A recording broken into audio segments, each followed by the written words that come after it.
Welcome all of you at home.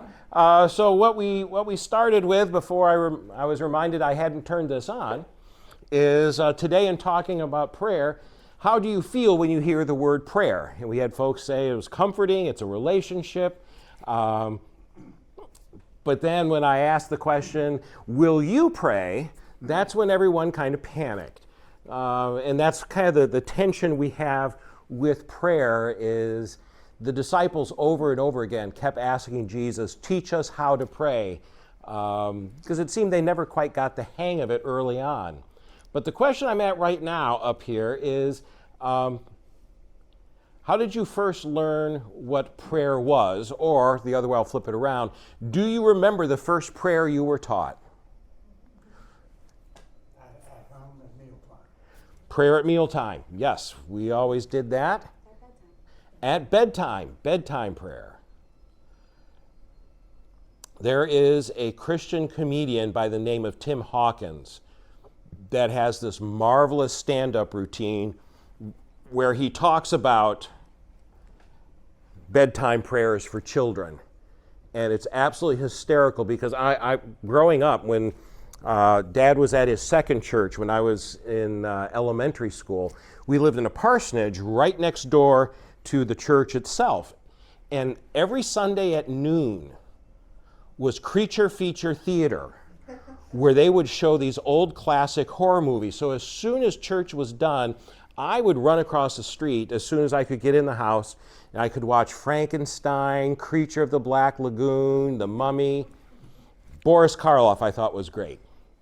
And Tim Hawkins says, think about the prayer that so many kids were taught for their bedtime prayer. And he said, have you really thought about the words? He said, really, someone like Boris Karloff should be saying the prayer. So I'm going to go ahead and attempt it. Now I lay me down to sleep. I pray the Lord my soul to keep.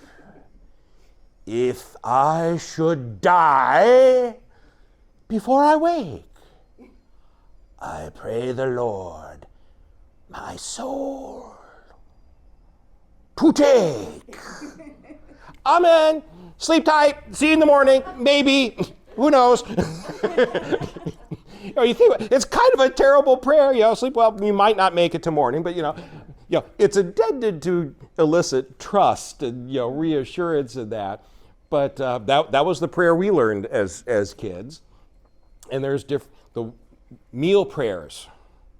I discovered when I moved to Ohio that my parents were from Michigan. And meal prayers in Michigan were different than meal prayers in Ohio because there were a couple lines that were changed. Come, Lord Jesus, be our guest. You folks finish it. And let this food, that's Michigan and Minnesota. Ohio's let these gifts to us be blessed. I embarrassed myself in front of my in-laws because I didn't know their version of the prayer. I said mine. They're like, what's the matter with you? That's not how it's done. Oh. We put a lot of stock sometimes in how one prays, the words and so forth. I remember in some of my congregations, there were some older people who just would pray like the King James Bible was just flowing right out of their mouth with all the these and thous and makest, and it's just kind of, let them pray. They're a professional. I can't do that. But prayer is not about the form. As we said, prayer is about the relationship. It's learning to talk with and listen to God. It should be natural, but we make it hard quite often. And the video I'm about to show you is another one of the Pneuma videos, and it's about prayer. And Rob Bell makes some excellent points in a really well done video, because you have to watch some of the details as far as what's going on and where he's at, because he's a very clever movie maker, and his visuals say as much about in this case prayer as the words he's saying. But it does a really good job in talking about how prayer is relationship and some different dimensions on how God answers prayer that you may not have considered before.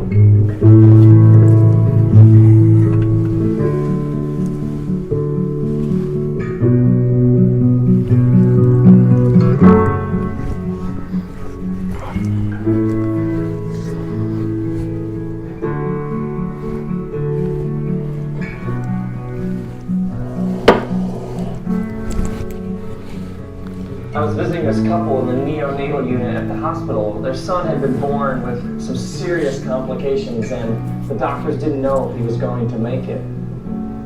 Now, the neonatal unit is these large rooms, and about every 10 feet are these clear plastic boxes, and in each one of them are these tiny babies. I mean, some of them are 3 and 4 pounds, and they're fighting for their lives. And I stood over the clear plastic box that had this couple's son in it, and he's got these tubes and wires coming out of his chest and his stomach and his mouth and his nose, and I prayed and I asked God to heal him. And then I found out later that all kinds of people were praying for him, and he hung on for a little while, but he didn't make it, and he died. And then soon after that, I ran into this woman that I've known for quite a while, and she told me that her granddaughter had just been diagnosed with this rare heart condition that not very many babies survive. And so the family all started praying, and then they took her in for another round of tests. And after that round of tests, the doctor said to the family, I can't really explain it. I mean, I'm an authority on this particular rare heart condition, and I don't know what else to say, but I can't find anything wrong with her. She's healed. What do you do with that? I mean, does God answer prayers? Some, but not all, or sometimes, but not all the time? Or does God always answer prayers? Is it just sometimes God says no? And sometimes people say, well, we prayed and then God showed up and did a miracle. Well, then where was God the rest of the time? Was God somewhere else doing something else and then apparently decided to show up here and do something that hadn't been done but should have been done? Then God all of a sudden at the last minute decided to do? I mean, no wonder prayer gets confusing. And other people say, well, you just have to understand that God is going to do what God is going to do. Well, then why pray? And others say, well, you don't understand. God can do anything. Well, then why doesn't he? Now, the biblical accounts of Jesus' life tell us that on the night he was betrayed, he was in the garden with his disciples praying. And it's in the hours leading up to his arrest, and then he's going to be tried as a criminal, and then he's going to be executed. And he's feeling the full weight of what's about to happen to him, because he knew it was headed this way. So he's enduring the suffering of his coming death, and he begins to pray, and he prays, Father, if it's possible, may this cup be taken from me. Yet not what I will, but your will. He essentially likens his death to a cup that he doesn't want to drink. I mean, who would? And then he prays a little while later, if it's not possible for this cup to be taken from me, then may it be done according to your will. So in the first prayer, he essentially says, is there some way out of this? I don't really want to go through this. Is there some other plan here? And then the second prayer is more like, well, I guess this is going to happen. Nothing I can do to stop it. So I'm up for whatever you have in mind.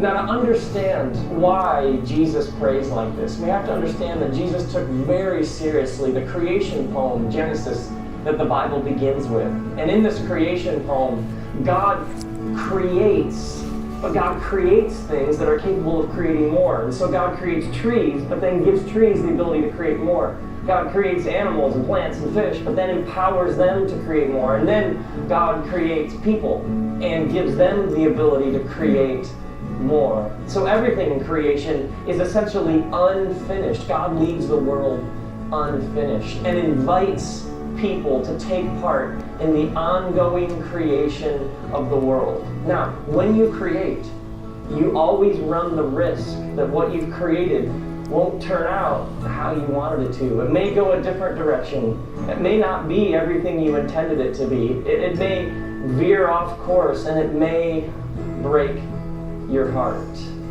And so this creative energy, this divine creative energy that brought everything into existence, it takes great risk in creating, but at the same time, it works in a very specific way. It brings order out of chaos. So the Genesis creation poem says that it was wild and waste, chaos and void, and out of this, God began the endless process of bringing design and order and beauty. And so when Jesus prays, he's tapping into this divine creative energy that made everything.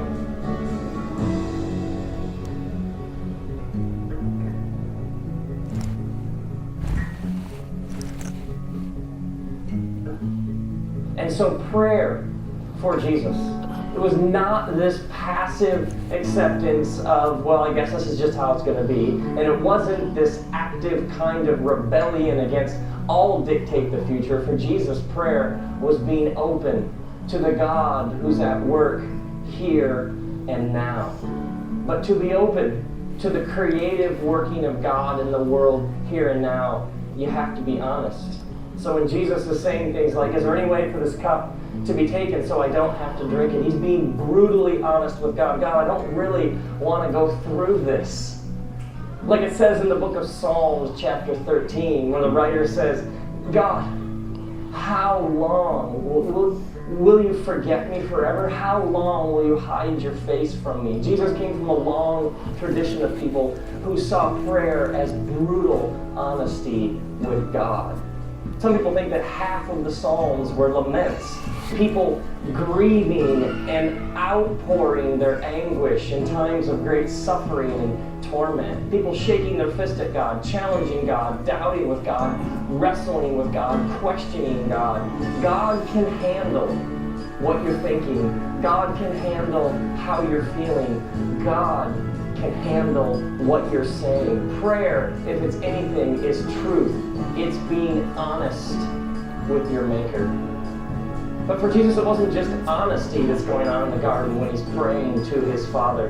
But Jesus' questions assume that he is going to be involved in some way in the answer. Jesus' assumption is there's some role for him to play in this creative, ongoing work of God in the world. And some people pray and they say, well, God just didn't answer my prayer, but maybe they were the answer to their prayer. Don't ask God to feed someone who's hungry if you have plenty of food.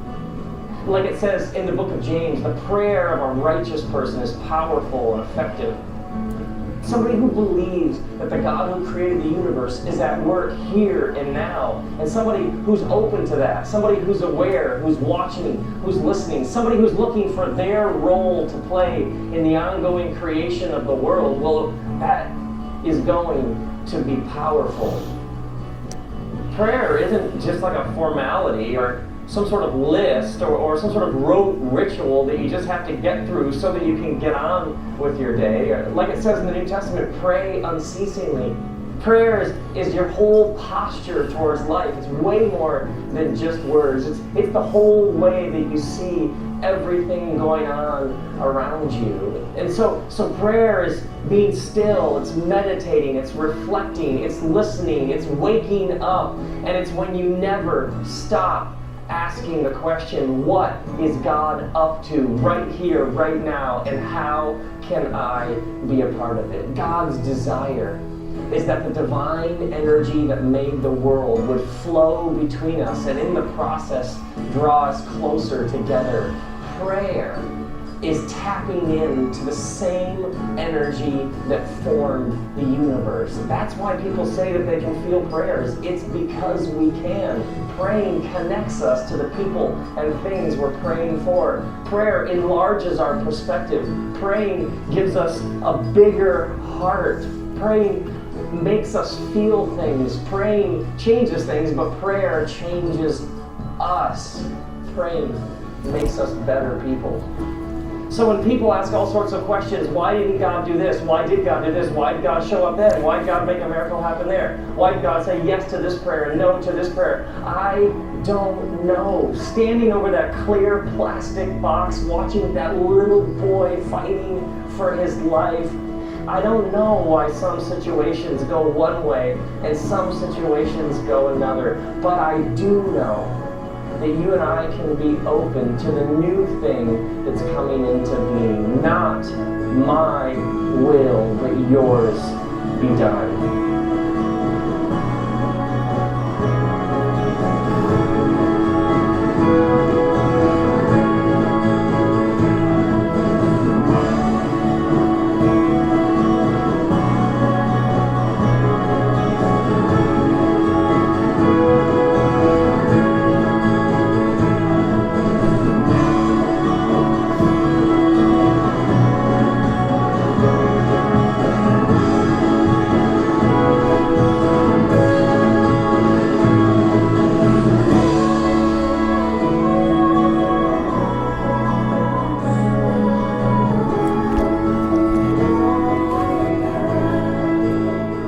May your whole life be a prayer. And may you be honest with God as you become more and more open to your role in the ongoing creation of the world.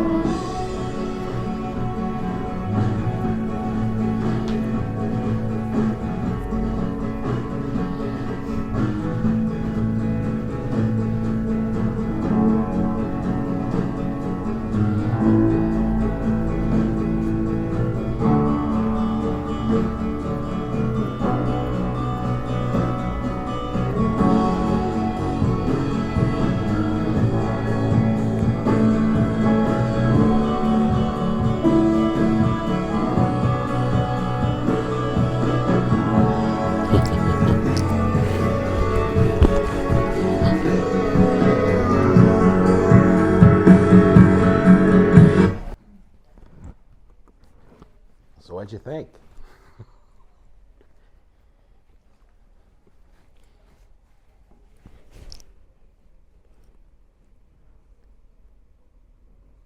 It's very interesting how it kind of sneaks up on you. He's just walking along, and then you start to see the cars, and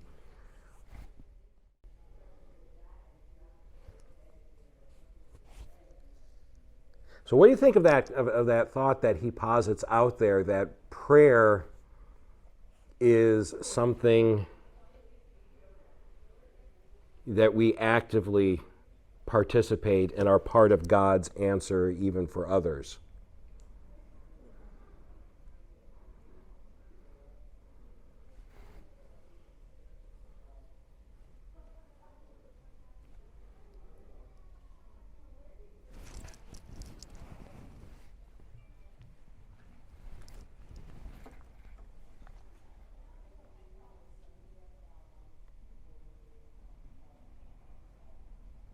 I find it fascinating that there at the end, you never really figure out who caused the accident.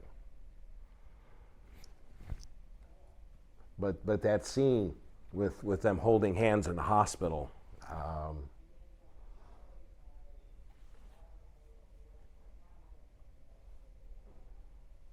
let's see, I think I'm going to skip to a different set of questions here.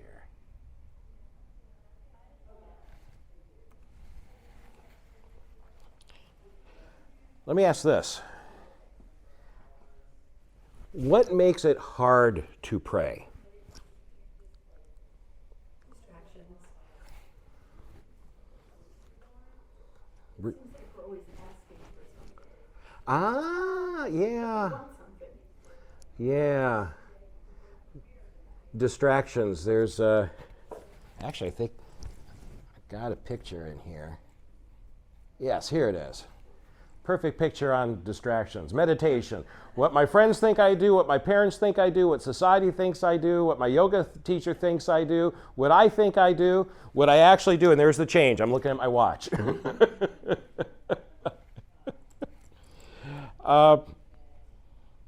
Sheldon and I were talking about this last week because we watched Rhythm, Mm-hmm. and I think we both had a common thought process that we find it hard to, or I'll speak for myself, I find it hard to first thank God for things that I'm appreciative of, and then seek help with something. When I'm thinking there's so many more people in the world who need so much more significant kind of help than I do. So why am I wasting his time? Ah. But there too, are we in fact, whenever we pray, wasting God's time? In that video, he was saying somebody went to the store and the thing that they wanted was on sale, and they said, "Oh, there must be a God. The thing that I'm looking for is on sale, or the parking spot." And how trivial those seem. And it made me think sometimes my requests aren't trivial to me. But even though it may be trivial to you, or me, or Sheldon, that one thing that you prayed for and you got on sale might be something that down the road you give to the Meadows, and the children at the Meadows think it's the greatest thing in the world, and they grow up remembering that, and they're grateful for it. So even though it may be a trivial thing you're praying for, you think, and I think, and Sheldon thinks, but it may be something that has ramifications that you have no idea it's going to have. Well, it's the matter of conversation and relationship. And I'll use the example that's really obvious in the room. I may call Dad because I got a question about something that may only take 3 or 4 minutes, but he's down in Naples, I'm up here. But the fact that I called, and then we started talking about other things, well, that's something, we're hours away. And so just any opportunity to do that might seem trivial in some regard, but Dad enjoys when I call him with trivia. And I enjoy it when he shares his trivia with me. God's the same way. It's that relational aspect of taking time. The difficult part, kind of what's been said, is if we're going to pray, how do we do it in a way that eliminates distractions, which are always there and probably are worse now than they have ever been? And what is a way in which to do it so you don't fall in a rut or kind of end up talking to yourself? And so in my sermon today, oh, yes, Dad. Part of what she was saying is so very true. You don't realize sometimes what you have been an answer to prayer to somebody until years later. If you even find out. Sometimes you never find out. But sometimes it may be 15 years. And suddenly something is said to you, and they'll say, "Oh, remember when you helped so-and-so?" And you think, "Oh my goodness, I did that." But you were the answer of prayer to somebody. Yeah. No. So our lives become prayer, but if we're going to set up a discipline of prayer, I did a sermon series, I think it was about 4 years ago, and I'm going to revisit it today on a model that, I can't remember where I first came across it, on how to pray using the word ACTS, A-C-T-S. And it's that reminder to, we think of prayer so often as, it is getting warm in here, isn't it? Prayer as me asking God for stuff.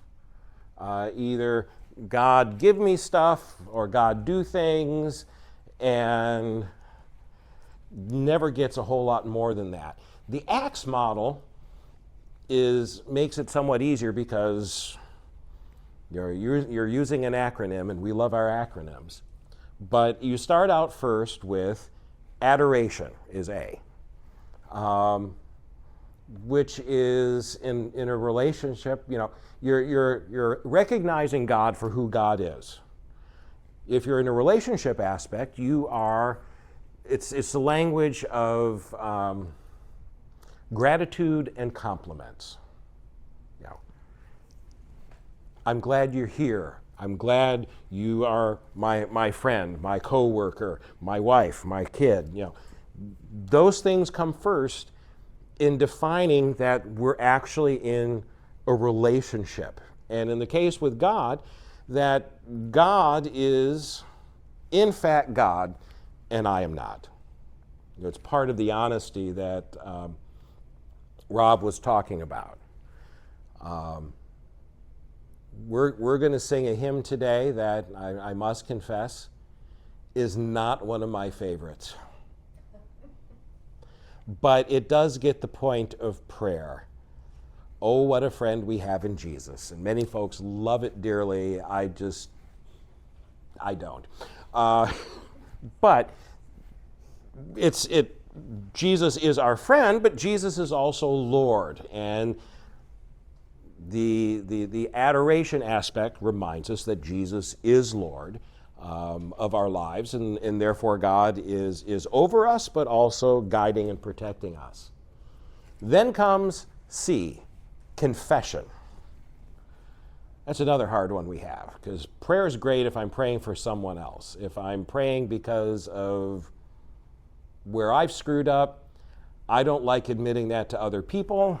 I really don't like admitting it to God, even though God already knows. Maybe if I don't mention it, we're good with that. Confession is part of our worship service there at the beginning, and it's recognizing that Jesus is more than a teacher. Jesus is, in fact, our Savior, which means there's something we need to be saved from. And even if you are just really good at relationships and everything else, we all screw up. And we all have things that are broken in our lives with other people, in relationships of all types. Sin is what we call as the church. So we recognize that sin dominates our lives and we can't control it. Now, unfortunately, because the guy has fallen on hard times and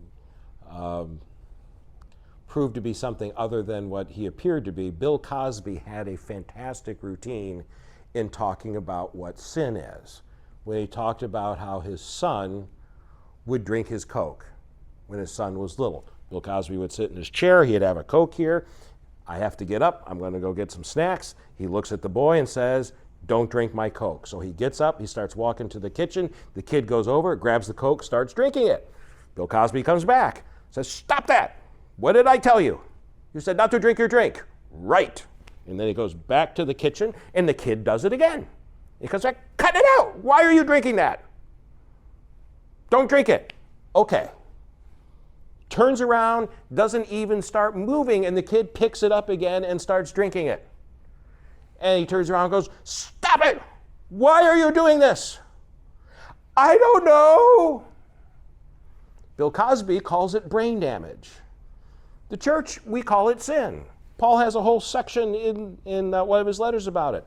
The thing that I would do, I don't, and the thing that I would not do, I do.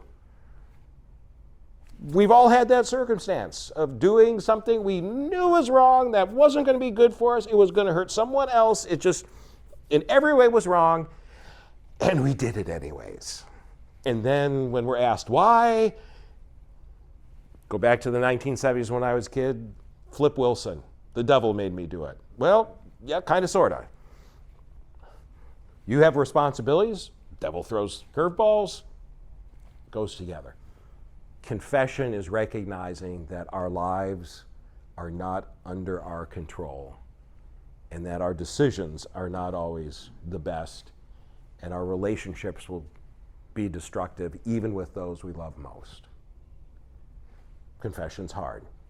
That should be laid out too, because where there's confession, God offers forgiveness. So confession's part of that. T, thanksgiving.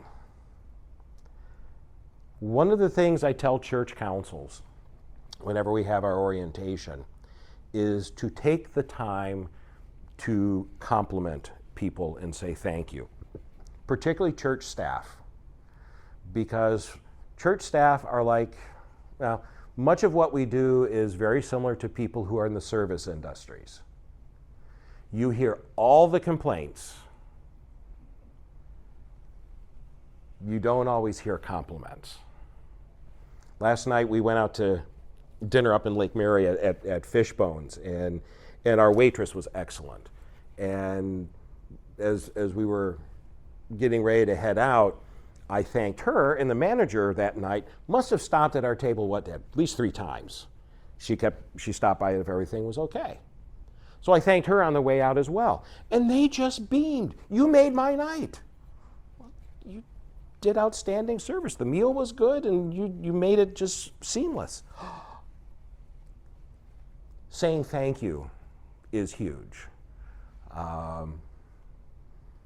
And you know, I still remember my last congregation. There was one lady, Pat Romer, and Pat had a hard time doing thank yous because, as she put it, thank yous give people a big head, and we can't have people with big heads.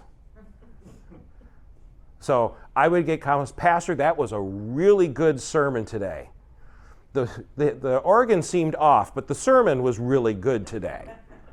But I bet you'll do better next week. Thank you, Pat. Being able to say thank you for big things, we do that. Saying thank you for small things and being thankful is when you include that in prayer, to intentionally be grateful for the parking space or the item you got on BOGO, and you know, so now you have 2 gallons of ice cream. I never thought about it from the way Karen, said it, but I'm a big believer in the butterfly effect.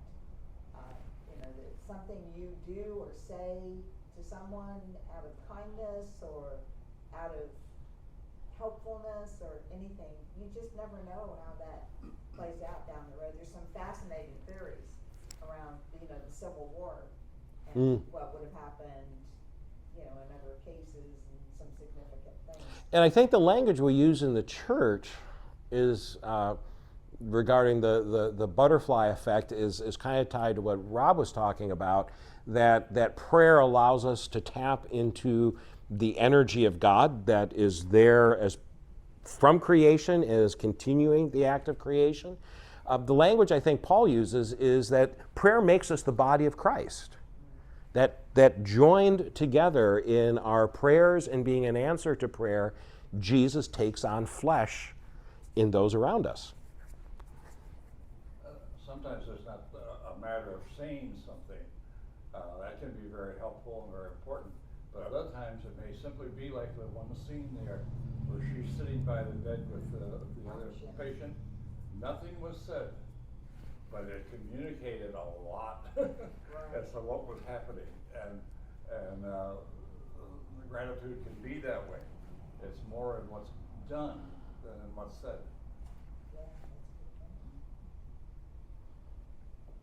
And there's several folks in history who have made a comment to this effect, that people may not remember what you say, but they will remember what you do. Or how it made you feel. Mm-hmm. So that's Thanksgiving. The last one, the S, is supplication. And what really makes this work well as a model for prayer, when you take deliberate time to pray, is it puts the asking of things Supplication is the old word where you're asking for something to happen, something to be given, something to be done. When you put that at the end, it forces you to consider and pray the things you're most apt to forget about. It's a little bit like the way I like church council meetings. I like what's called an action agenda. You save the old business, the financial report, the committee reports for the end. You take roll call, you do devotions, and then you do the new stuff that really is supposed to be the most important because it's brand new. Because if you leave the brand new stuff to the end, what's line item number 6078 here? It's overrunning by $7.83. Does anyone have an explanation for this? Or under old business, we're going to have, we still have the three quotes for repainting the kitchen. Maybe we should revisit that and check the paint color. No. Because then you end up with 3-hour church council meetings. So the tricks that I've learned, some of which come from my dad, is first you put the new business at the beginning because it's the most important, and then you cap your meetings at 90 minutes, and then you put in a little rule. You can extend the meeting by majority vote at 5-minute increments. When you get to the third vote for another 5 minutes, people suddenly realize, that written committee report that I should have read before coming here really doesn't need to be read out loud. I think we're good. And it fails and everyone goes home and you end up feeling a whole lot better because you really got the important stuff done and you start to recognize what the important things are and then what to ask for and do appropriately. So supplication is always important. But by doing the others first, it really focuses us, or it allows us the opportunity to think deliberately about that. Carla's dad has a journal that he does for his prayers, and in the back of his journal, he's got a list of everyone he is praying for, and he just keeps adding to it. And it's probably the longest part of his prayer life, but he does the Acts model. So he takes care of the other things and then is able at the end to just focus on that. Marvelous little trick that I learned from him. But ACTS. Because one of the things with this series is, one, to consider if you're following Jesus, what are the things we do? But when they're scary, or we haven't spent, like I said in the first one, let's do a Bible study. Pastor, I don't know the Bible well enough to do a Bible study. No, that's why we do Bible study. Same with prayer. Basic tools to help us start to get our head around it and realize it's not that scary. Not everyone can pray in front of a whole group of people, but you certainly can pray and talk and listen to God one-on-one. And that's an easy way to do it. We're at 9:50, so that gives us about 5 minutes. Questions, comments, thoughts on the Acts model? Or what do you find enjoyable? Or do you find prayer enjoyable? Necessary. I find it Necessary. That's good too. It's a daily part of my life. And I feel weird if I somehow miss it. There was a fascinating article this week that I think it's here on the laptop, that in light of the past 2 years and all the stresses and anxiety from the pandemic and such, that active religious people have better mental health and physical health and overall emotional attitude than people who are not religious. Generally. Which is a fascinating thought, because quite often religion is seen as something that is unrealistic, it might be foolish. But the gist of the article, I want to say I believe it was in the Atlantic magazine. So the headline was, religious people healthier emotionally and physically, : why not give it a try?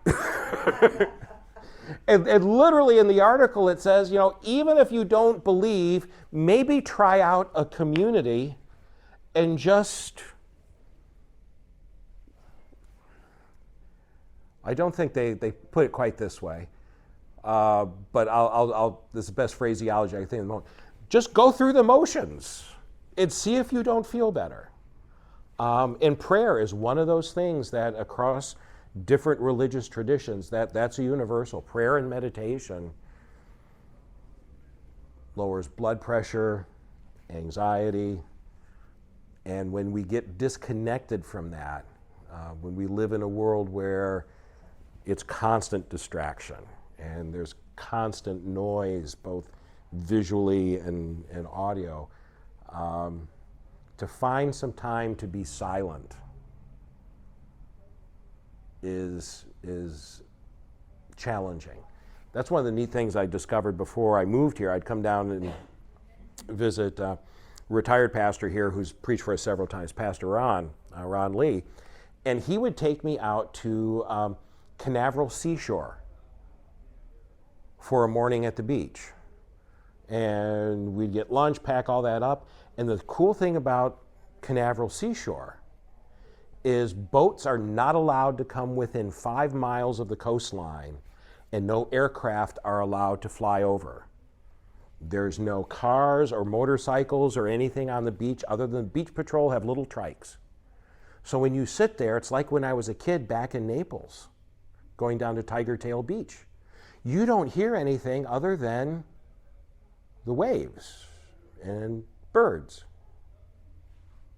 and maybe some other people, nothing else. At first it's a little creepy, but then it's really nice.